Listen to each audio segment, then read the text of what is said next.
Usa ka maayong gabi pag-usab, mga angkolog, mga ante. Tagutin isad ko ninyo na mga nasa katahuran. Magandang gabi po sa inyo, mga kabisyo! At syempre, ito na po ating panghuling segment ng ating programang Totoy na Love. At ang pinag-usapan po natin dito ay yung mga pagkakataon na kung saan, mga sinyales to, no? Kung talaga na bang pwede na bang bigyan ng second chance ang isang tao dahil nga nagbago na. Oo, nagbago. Tapos dati walang trabaho, hindi naghahanap ng trabaho, kaya hiniwalayan mo. Paano naman kayo makakakain? Oo, dili na mo ka-om-om. Oo, mag-om-om na lang mo balas. Ibig kong sabihin mga kabisyo, wala na kayong makain, di ba? Yung kakainin nyo na lang siguro, bubog. Pambihira naman. Kaya ang sabi dito, ang nakalagay po dito sa ating ang tanong kung dapat bang bigyan ng second chance ang isang tao sa isang relasyon. Oo.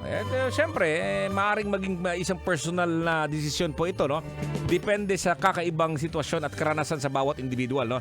Depende ang level niya kung gaano ba yan, kung forgivable ba yan. Kung forgivable yan, pwede mo po siyang patawarin. Ayan. So, pwede siguro mabigyan mo ng second chance. Depende yan para sa iyo. Pero eto sabi dito, ang nakalagay ko dito ay ano nga ba ang mga senyales na deserve pa ng second chance ang partner mo? Sabi ni Arbs Espina, nagpapakamartir para lang sa second chance dahil mahal mo siya kahit sinasaktan ka niya. Tinatanong niya sarili niya. Sabi ni Paknis Jeric, wala nang senyales na deserve niya ng second chance kasi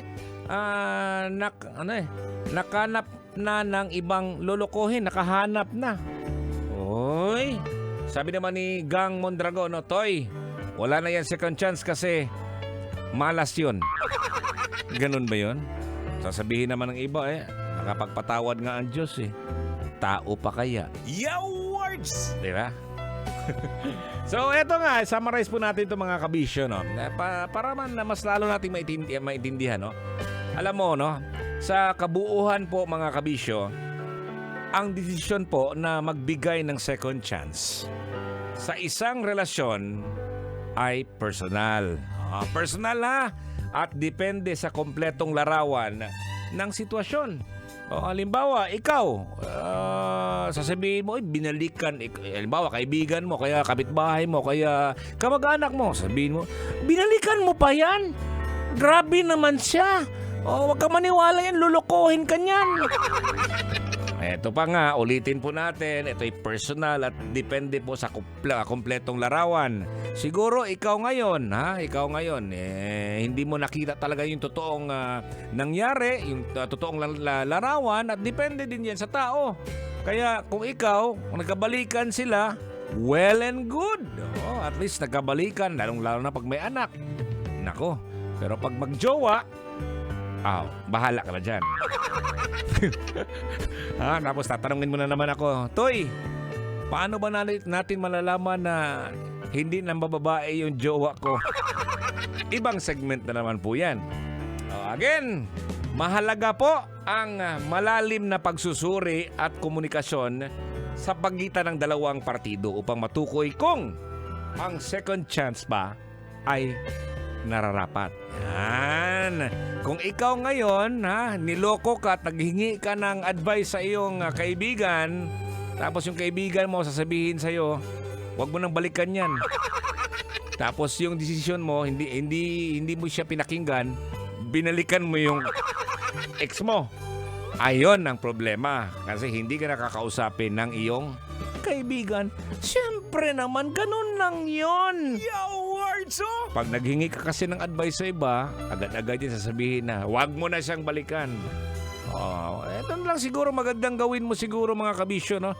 Huwag ka na lang maghingi ng advice kung mahal mo pala yung ex mo, niloko ka siguro o kaya batugan siguro, hindi naghahanap ng trabaho, or tapulan.